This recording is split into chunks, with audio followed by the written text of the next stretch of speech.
আসসালামু আলাইকুম রহমতুল্লাহি ওয়া বারাকাতুহু। সম্মানিত দর্শক, যে সমস্ত ভাইদের আপনার বিশেষ অঙ্গ শক্ত হয় না এবং অনেকটাই চিকন, আজকে আমি ঘরোয়া ফর্মুলায় এমন একটি মালিশের কথা বলবো, এমন একটি মালিশের ফর্মুলার আপনাদের সঙ্গে শেয়ার করব। ইনশাল্লাহ আপনি যদি এই মালিশটি ব্যবহার করতে পারেন, আপনি নিজে তৈরি করে ব্যবহার করবেন ঘরোয়া ফর্মুলায়, তো আপনি এই মালিশটি ব্যবহার করলে আপনার বিশেষ অঙ্গটি মোটা হবে এবং শক্ত হবে, তখন আর দ্রুত নুয়ে পড়বে না। তো সম্মানিত দর্শক, আজকের ভিডিওটি অত্যন্ত গুরুত্বপূর্ণ হতে চলেছে। ভিডিওটি 1 সেকেন্ড স্কিপ করবেন না, ভিডিওটি শুরু থেকে শেষ পর্যন্ত ধৈর্য সহকারে দেখতে থাকুন। তো সম্মানিত দর্শক, চলুন আমরা কথা লম্বা না করে সরাসরি মূল ভিডিওটি শুরু করি। সম্মানিত দর্শক, আজকে আমি ঘরোয়া ফর্মুলায় যে মালিশটির কথা বলবো, সেই মালিশটি তৈরি করতে আপনাকে 2টি উপাদান সংগ্রহ করতে হবে। সর্বপ্রথম আপনাকে সংগ্রহ করতে হবে বেরিয়ার পিন্ডি। 2 নম্বরে আপনাকে সংগ্রহ করতে হবে খাঁটি মধু, একদম খাঁটি পিওর মধুটা আপনাকে সংগ্রহ করতে হবে। তো এই 2টি উপাদান দিয়ে আপনি একটি মালিশ তৈরি করবেন। তো মালিশটি কিভাবে তৈরি করবেন, আপনি বেরিয়ার পেন্ডিগুলো আপনি ভালো করে গুঁড়া করে নেবেন, গুঁড়া করে মধুর সঙ্গে, কাঠি মধুর সঙ্গে একত্রে ভালো করে মিশিয়ে নেবেন। ভালো করে একত্রে মিশিয়ে আপনি মালিশটি ব্যবহার করবেন।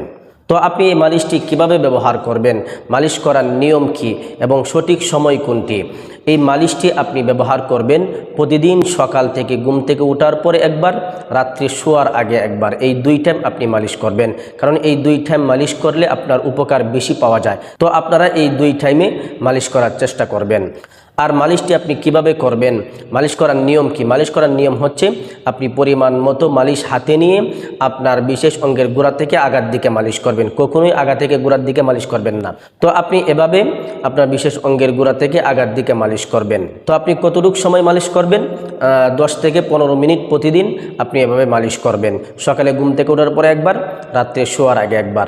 এই 2 টাইম এভাবে, এই নিয়মে, এই পদ্ধতিতে আপনি যদি মালিশ করতে পারেন, ইনশাল্লাহ আপনি 1 থেকে 2 মাস এভাবে মালিশ করলে আপনার বিশেষ অঙ্গটি অনেকটাই মোটা হবে, রোগগুলো সতেজ হবে, তখন আর দ্রুত নুয়ে পড়বে না এবং আপনার বিশেষ অঙ্গটি একটু হৃষ্টপুষ্ট হবে, অনেকটাই মোটা হবে, তখন দেখতেও ভালো লাগবে এবং পারফেক্ট একটা সাইজে চলে আসবে ইনশাআল্লাহ। তো সম্মানিত দর্শক, এই ছিল আজকের সংক্ষিপ্ত ভিডিওটি আপনাদের কাছে কেমন লেগেছে অবশ্যই কমেন্ট করে জানাবেন এবং ভিডিওটিকে লাইক দিয়ে ভিডিওটি অবশ্যই শেয়ার করে দিবেন। পরিশেষে ছোট্ট একটা রিকোয়েস্ট করব, আপনি যদি আমার চ্যানেলের নতুন দর্শক হয়ে থাকেন তাহলে অবশ্যই চ্যানেলটিকে সাবস্ক্রাইব করে দিবেন। আর এরকম শারীরিক যে কোনো সমস্যার প্রাকৃতিক ভেষজ উপাদানের ভিডিও সবার আগে পেতে বেল আইকন অবশ্যই অল করে রাখবেন। সকলেই ভালো থাকবেন, সুস্থ থাকবেন। আসসালামু আলাইকুম ওয়া রাহমাতুল্লাহি ওয়া বারাকাতুহু।